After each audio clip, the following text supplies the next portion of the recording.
Are we going? Are we going? No. Are we going? So, for today's video, we are gonna install footlights on this ZN8. Our footlights come as a plug-and-play kit. So you have the module, it goes straight to the USB outlet of the car. You have your remote. I usually include this sa footlights kasi footlights lang naman. It's not like people will toy around with your car. What do you need for footlights? Alcohol, microfiber, zip ties. Okay, so first step, look for mounting areas. For sa ZN8, I usually do under driver footwell, passenger footwell. Depending on client, I usually put at the back. Pero some clients choose not to. Give me the cam. Please work, gimbal. So under the driver footwell, ayan lang siya. I don't know if you guys can see it, pero you just put it there. Same with the passenger, mas madali pa kasi may aircon. For the back, it works here sa may railing. You can actually plug in your light there, but let's see what this guy wants. I'll probably do it for corner, pero yeah, yun lang. I don't know how to use this cam. Yan, nagalaw ka na. I think it goes with most of cars, if not all. If you wanna put lights at the back, kailangan baklas yung step sill and the kick panel here. So I usually leave it at that part, it's easy to put back. So the wire goes here, comes out under. I usually mount it here in the seat rail, but for this car, I will figure out where the best approach is. Okay, so we are gonna mount this strip, alcohol on the microfiber, wipe well on mounting area. With alcohol lang get rid of all the oil. And then you let that sit for a good, 30 seconds to 1 minute to be sure it dries. Kasi if this doesn't dry, this ain't sticking.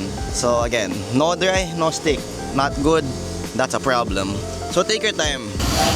So we are now gonna stick it. Sometimes you gotta do weird positions to make it easier. I just got used to doing it like this because I get back pains if I don't. So I usually like laying down. So ito na, I'm gonna stick it. Get ready.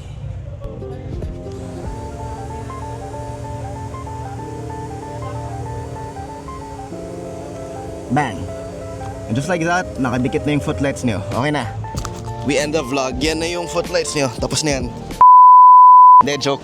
Let's clean up the wiring. So, we'll try to do a rundown on how to easily clean up the wires. So, James, you gotta move back here. Sorry.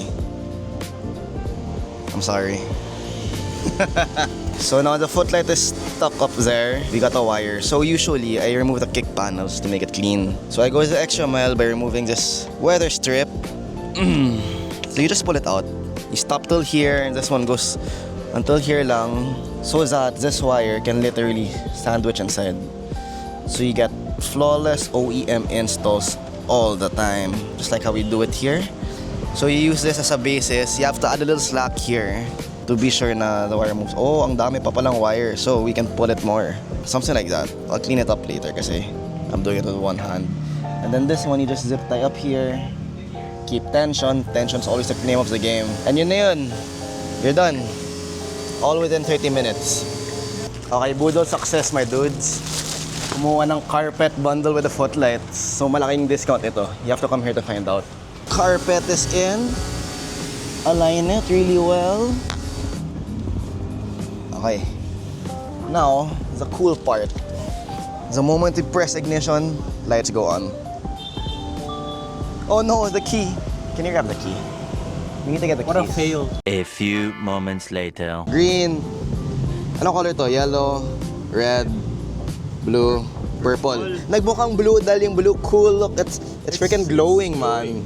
Blue, Okay din yun. teal, favorite ko white. Brings everything out. We're done. Shout out Louis. And then if you're crazy enough, you can go rainbow mode. You have all the colors. Looks good. Can't decide what color? Rainbow mode. Just like this gay dude over here, si Kyle. He runs music mode all the time. So pati yung underglow niya naka rainbow mode And music. and music mode. So don't be like Kyle kasi I don't know, man. How do you drive with that?